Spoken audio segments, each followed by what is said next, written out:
কোন মাকে যদি বলে যে মা তোর ফুত এত নষ্ট হইল কেমনে, তোর ফুত এত বড় অসভ্য হইল কেমনে, এক ওয়াক্ত নামাজ পড়ে না, আহা সেই মা যদি একবার দীর্ঘশ্বাস ফেলে বলে ফেলে, ওই মা ফুত তুই আমারে কি বেজ্জতি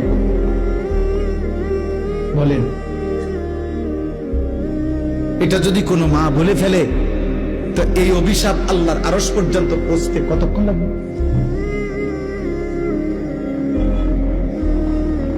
বাপ যদি বলে ফেলে ফুত তুই কেমনে আমার এত বড় বেইজ্জতি করলি, মানুষে কয় তুই আমার ফুত কেমনে হইলি?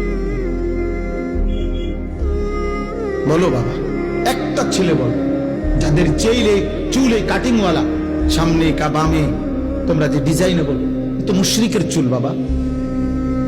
খোদার কসম, আল্লাহ রাসূলের বিশুদ্ধ হাদিস, নবী সাল্লাল্লাহু আলাইহি সাল্লাম নাহা রাসূলুল্লাহ সাল্লাল্লাহু আলাইহি সাল্লাম আনিল কাযা, একটা আরবি শব্দ কাযাউন, কফ জা আইন। সাহাবারা জিজ্ঞেস করছে ওয়ামাল কাযা ইয়া রাসূলুল্লাহ, এই কাযা মানে কি, যেটা আপনি নিষেধ করেছেন, নবীজি নিষেধ করেছে। তখন ব্যাখ্যা দিছেন যে কোন ব্যক্তি তার চুল একাংশ, কিছু অংশ একদম হলক মানে মুন্ডন করে ফেলা, কিছু অংশ রেখে দেওয়া, আল্লাহ রাসূল বলছেন এটা কাযা, এটা আল্লাহর নবী স্পষ্ট নিষেধ করেছেন।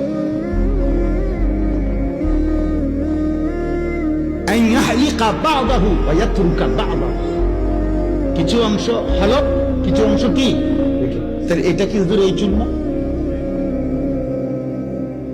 তুমি পুরা মাথা কামায় এলো, নাহলে পুরা মাথা চারদিকে সমান চুল রাখো, নয়তো পিছনে বাবরি রাখো।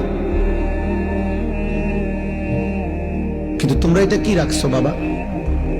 তোমরা বলো কার থেকে নিছো? সেলুন থেকে, নাফিদ থেকে, সিনেমার কোনো নায়ক থেকে, মোবাইলের কোনো ডিজাইন থেকে, ফুটবলের কোনো খেলোয়াড় থেকে? ছি ছি ছি ছি, এত নিচে নেমে গেল বিবেক, রুচি এত নিচে নেমে গেল, এত নিকৃষ্ট রুচি। তোর বাবা তোকে তোর পছন্দ হয় না বাবা? তোর দাদার চলাফেরা তোমার পছন্দ হয় না? তোমাগো গ্রামের মসজিদের ইমাম সাহেবের চলাফেরা পছন্দ হয় না? তোমাগো গ্রামে যত হুজুর আসে, আলেম আসে, ওনাদের চুল চেহারা তোমার পছন্দ হয় না? তোমার এলাকার কোন আউলিয়া পীর বুজুর্গ যদি কোনোদিন দেখে থাকো তো তাদের চুল চেহারা তোমার পছন্দ হয় না? কারোই ভালো লাগলো না? কোন মুসলমানের চুল চেহারা তোমার ভালো লাগলো না? তুই বেঈমানের মতো পছন্দ করলা?